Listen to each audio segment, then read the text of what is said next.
today we're going to talk about fearful dogs. And this actually applies to fearful kitties too. This is my particular passion. I live with a fearful dog. This is, of course, the root of a lot of aggression, which is also what the bulk of my behavior work is when people hire me privately. So I want to spend just a little bit of time kind of going over a primer over what fear is about, how fear presents itself, some of the strategies that I have found work incredibly well, and along the way I'll be referencing the work of some wonderful other trainers and doctors who have done tons of work on stress and fear that have really changed the way we handle stress and fear with all animal populations. The zoo kingdom has changed hugely on this. Marine mammals have changed hugely because of the work that's been done. So, first things first, if you were out walking on the street and a total stranger walked up to you and offered you $1,000, what would you do? Take it. Would you take it? I would. I know what their agenda was. Would I don't you? care where it came from. Would you? So let's say you took it. Would you trust the person that gave it to you? No. If anything, you'd be suspicious, right? Like, why is this random stranger giving me something for free? So one of the things that dogs and cats are amazingly good at, reading agenda. And so one of the most common mistakes people make with fearful creatures is using food to try to lure them closer to what they're scared of, you. And that is just like me trying to lure a total stranger with $1,000. They might snatch it and run, but they don't want to get any closer to me, right? So one of the things that I want to remind everyone is that we all animals, including humans, experience fear pretty much the same way, right? If you've got an amygdala, if you've got a primitive brain, if you have the fight or flight reaction that is housed in the amygdala, the vast majority of the animal kingdom, and especially domestic animals that we work with, we all experience fear the same way. So if you are ever wondering about a strategy in terms of interacting with a fearful creature, think about whether or not it would work with you. Because it's a really good, would you do this with a 5-year-old child that was terrified, right? So, because that's a really good kind of test, because I see crazy strategies suggested for fearful animals. And one of the most commonly espoused theory by amateur trainers and non-scientists is commonly known as flooding. And flooding is when you take a creature that's scared of something and you drown them in it.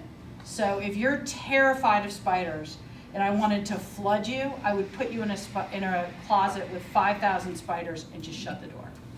And I would wait for you to stop screaming. And it might take 2 hours, it might take 10 hours. But when you stop screaming, I would open the door and let you out. And many people would say, I fixed it. This person is no longer screaming and there's spiders. But have I really changed the way you felt about spiders? No. What I have induced in you is something called learned helplessness. And learned helplessness is a psychological condition that you enter in when you realize that there is nothing you can do to change the current state of affairs. So at some point after you've screamed, kicked, cried, carried on, had a total meltdown in that closet, you have realized there's nothing I can do. These spiders are going to be all around me. They're going to be all over me. There's absolutely nothing I can do about it. So you just shut down. You quit trying. And a lot of people say that's training. That's not training. I call that trauma. That's what I call that. I call that trauma, and I am wholly opposed to it. Now, I will say that this is also known as immersion therapy. which is used for certain psychological conditions, and it's been used in some cases more successfully than others, but that is typically under incredibly tightly controlled conditions. And you, as a human being that might be involved in immersion therapy, you get to have feedback throughout the therapy. This is too much for me, I need a break. These are things that a nonverbal animal like a cat or a dog can't do, right? Can't do. So, flooding it's less than a 10% success rate. So it's not that it's never worked, because every once in a while, an animal inadvertently gets flooded and it works. But the vast majority of the time, it does not work. And so here's another thing about flooding. And I'm thinking of a video that I saw of a popular TV trainer with a dog who was scared of linoleum floors. And he just put the dog in the middle of the floor and basically said, if you want anything, you're going to have to learn to maneuver across the floor. And it's a really painful video to watch. And in the end, did the dog get off the floor and make it outside? Absolutely. Did the dog ever get on the floor again? I don't know. I don't know if the dog would ever willingly go back to the linoleum floor. But I think what's really critical is if I was the person that locked you in the closet with the spiders, yeah, how would you feel about me? Would you want me anywhere near you? Right? So I think one of the things we really need to think about when we're working with vulnerable populations, and that's what these nonverbal little critters are, is there's a lot more going on when we're trying to help them overcome a fear of something than just, you're scared of spiders. The creature that you're dealing with that's scared of spiders, how you interact with that creature and help them get over the spiders or help them deal with the spiders informs their ultimate relationship with you. And so one of the things we really want for the dogs and cats that are here, and the rabbits and the rats, I think there was a rat, right? Wait, there's something else too, something kind of crazy. Some gerbils. Hedgehog. It's hedgehog. We did have a fearful hedgehog. I mean, what does a fearful hedgehog look like? Just a bunch of little quills. Right, like I just constant quill out, right? Like,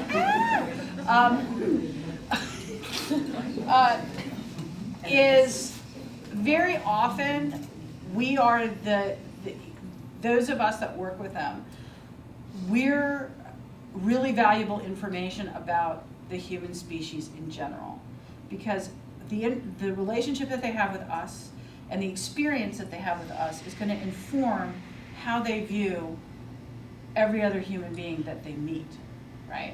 And so I think that gives us even greater responsibility when we're dealing with fear, when we're dealing with anything, but fear in particular, because I know it can be really frustrating.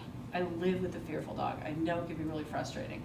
But what is critical to me is that when my dog meets other people, he's thinking that the chances are pretty good they're a lot like me, right? And that they're going to be compassionate and they're going to be kind. And I think compassion is so important when you work with this, and very often people have time frames. And this is very true when I work with the general public. It's like, well, school's going to be starting soon and we're going to be getting back into a routine and I need you to fix this now. And it's like, well, a few months head start would have been extremely helpful. But, now that you've been shoving the dog in and out of the dog door for 3 months straight, in one hour session, am I going to make that dog love the dog door? It's unlikely, right? I can start changing how the dog feels about the dog door. But and people are literally like, no, you have to fix this next week. And it's like, maybe should have called me when you installed the dog door before the dog had any association about that door. Because now the dog's got a pretty negative association, right? When it was neutral, when it was, hey, what's that? Oh, that could have been trained in an afternoon, right? But that's different now. There's history, there's baggage. That has to be worked through, right? That takes longer. So, one of the things that I think is really important, compassion first and foremost, empathy, put yourself in the animal's position, so important. there's this notion of personal space. So we all have a personal space buffer. And we all have the friend that doesn't recognize them. You know exactly what I'm talking about. Like they come up and talk to you and they're like, and you're constantly like edging back and they're just like, and you're like, could you, like where did you lose that ability to like kind of have that buffer? In the scientific world, that's known as your flight zone. So what that basically means is you have this kind of donut of space around you that if it's clear, you don't feel the need to move to create more space. But if that zone gets violated, and for everyone it's slightly different, and like I said, you have that friend that their zone is obviously like half an inch, you're gonna move. They've hit your flight zone and you're gonna move. And so fight or flight is what happens when the amygdala gets tripped, and you have to be pretty scared for that to happen.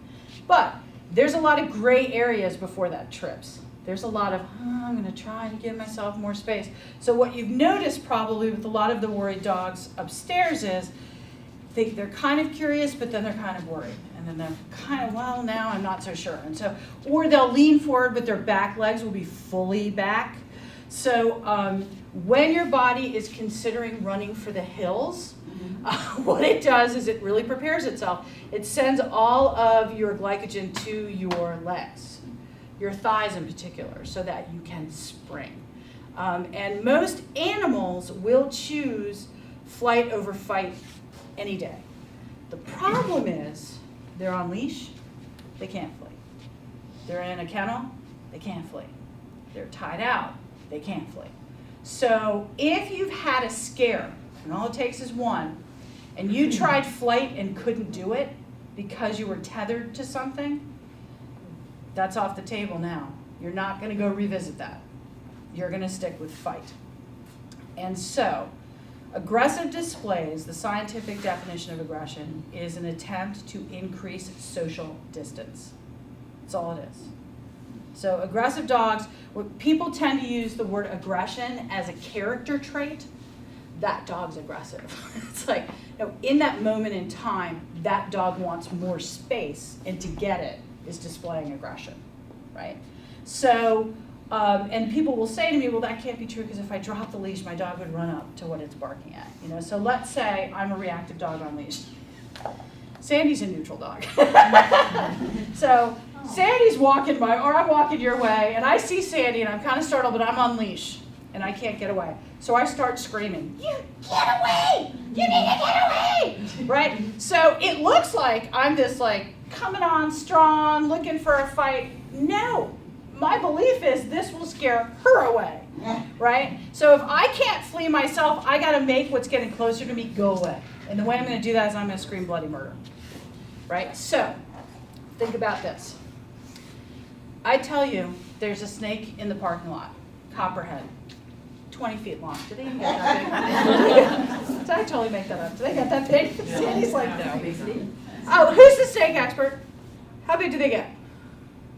Oh, probably about arm span. Thank you, 7 feet. I believe 7 feet. Yeah, I'm 7 feet. I believe it's 7 feet. All right, let's just say there's a wonkin' huge copperhead out there. If it's out in the parking lot, you guys worried? If there's one in Mexico, are you worried? If there's one in this room, are you worried? So when you're talking about fear, space is everything, right? Now, Okay, wait a minute. I would be scared if it were in the parking lot. So just okay, good. And I wouldn't be, but I go out to capture it so it wouldn't hurt any of our dogs or people. good. This is so touching. So touching. Good. This is a lovely community. Yes, you're worried, but you're not getting out of your chair. Okay, that's so. My point is, you might be a little concerned, but you don't feel the need to add more distance. Now, if I said, "Oh God, the snake's in that corner," what's the first thing you're going to do? Look at the door. Would you look at it first? So some of you would just take my word for it. They're like, Deven, you're a trustworthy woman. I'll say you wouldn't mess with us. Many people would turn to visually confirm where it is and then get out of Dodge, right? So one of the common strategies that people use with reactive dogs is the don't look at what scares you. Look at me, look at me, look at me, look at me. I see this all the time out in public. It's called distraction training. I think it's totally kooky. I don't get it. It's great for management in the moment. It can be. But for starters, it puts all the responsibility on you to be entertaining enough that the dog's focusing on you. So if there's a snake in the corner and I didn't want any of you to look at the snake, because I didn't want any of you to react to the snake, I would have to be pretty entertaining. Give us $1,000. Here's the thing. I might bring out $1,000 and you guys might all show interest. But if there was really a snake in that corner, you wouldn't care about $1,000. You wouldn't, especially if it was a poisonous snake.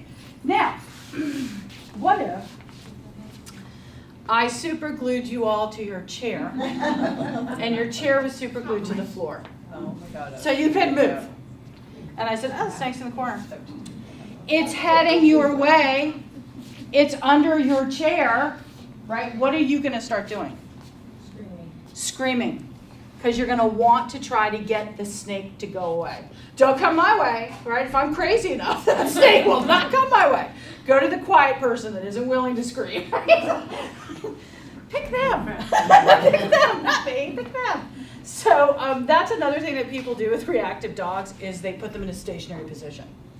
So they, in the face of what they're reacting to, they ask the dog to sit, stationary position, and look at them, look at them, look at them, look at them.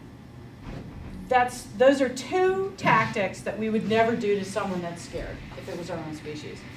We'd never say, yeah, there's a snake in the corner. Don't you dare move.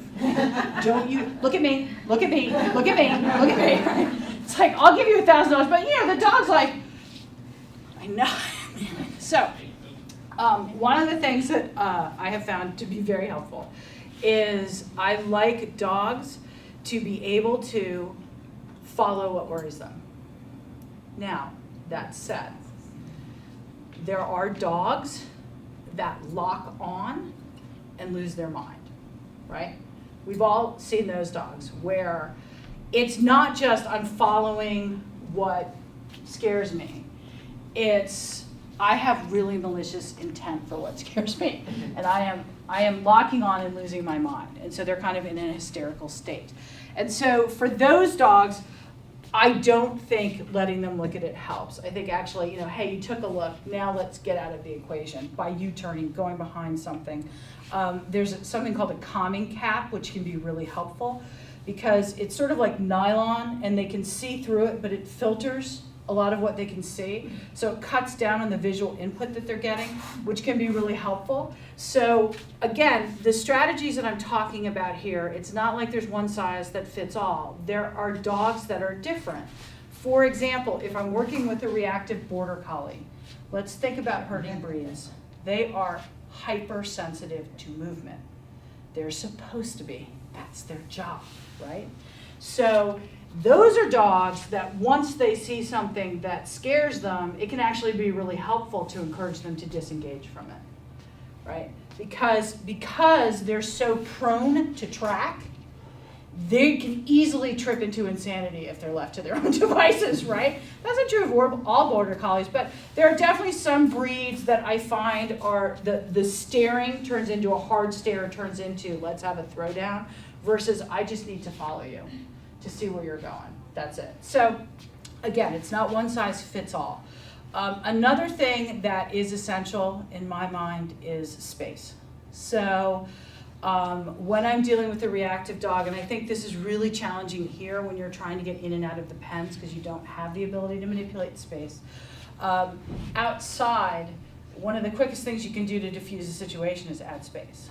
Because if a dog's going insane, that's what they want anyway. They want space. Now, there's a lot of different insanity. There's dogs that bark, I'm bored, hey, I'm over here, I'm over here, I'm over here. I'm not talking about those dogs. I'm talking about the hissing, spitting, lunging dogs. And so space, especially if this is something that you want to work on with a dog, you have got to work at a distance that they notice the trigger, but they don't feel so threatened by it that they have to do something about it by either trying to move or aggress towards it. It's called keeping them below their reactivity threshold. And that can be really hard because for some dogs, I worked with a dog the other day where the reactivity threshold was 10 feet. That's really short. Like, that's a really easy to train dog. In terms of the setup for your training, if the reactivity threshold is 500 feet, you gotta have the trigger 500 feet away, like with a walkie-talkie, like working it out. So every dog's different, but where you start is critical. And then you quickly can start decreasing distance as the dog catches on to the training. So here's the basic training philosophy. It takes a lot of different forms, but up to this point, we have been using food as a reward. You made a good choice, here's something good. You don't use food as a reward in this kind of training. When you use food as a reward, you're using what's called operant conditioning. That's B.F. Skinner. He's the one that gave us the 4 components of operant conditioning. Rules of behavior to a certain extent. What we're actually going to be using is classical conditioning. This is Pavlov's big contribution to science. And with classical conditioning, you are using food to form an association. So I want you to think about Pavlov's original experiment. Bell rang, and what happened? Dogs got fed. Did the dogs have to do anything to get the bell to ring? No. They could be pooping in the corner. They could be jumping up on the lab assistants. The dog's behavior was actually completely irrelevant in terms of the bell ringing. There was no causal relationship between choices that a dog was making and the bell ringing. The bell ringing was actually random. What the association was, bell ring causes food, bell ring causes food, bell ring causes food.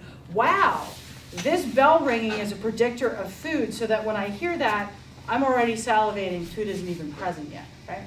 So what Pavlov did is he said, you know what, we can make these conditioned emotional responses. We can actually create an association that causes something biological and involuntary to happen.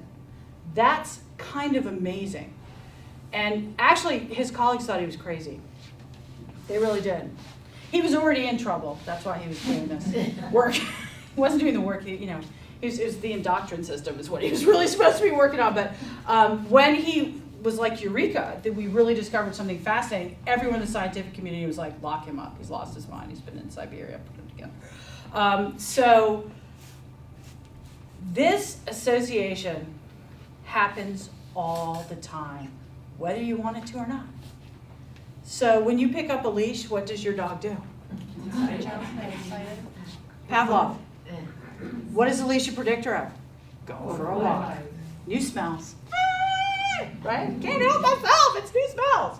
So when you reach for your dog, food bowl, or you open the closet, the food's in, what happens? Right? So Pavlov's rocking and rolling. There's what we say in training is you got Skinner on one shoulder and Pavlov on the other, and it's happening all the time, whether you want it to or not. Now Pavlov can go the other way too. So if you bring out a jar of peanut butter and let your dog lick it as you clip their nails, what can often happen is you reach for the peanut butter and the dog runs. That's Pavlov. You just Pavloved in a way you didn't want to, right? So the peanut butter became a predictor of something unpleasant. And this is what's really interesting, is if you had clipped the nail first and then delivered the peanut butter, you wouldn't have that effect. It's because the clipped nail now becomes a predictor of peanut butter. Yay! Versus peanut butter becoming a predictor of a clipped nail. Ooh. Right? It's actually called a poison reinforcer. And I can tell you when I pull out peanut butter and a dog runs, I'm like, oh, you've had your nails clipped. And this has been used as a distraction.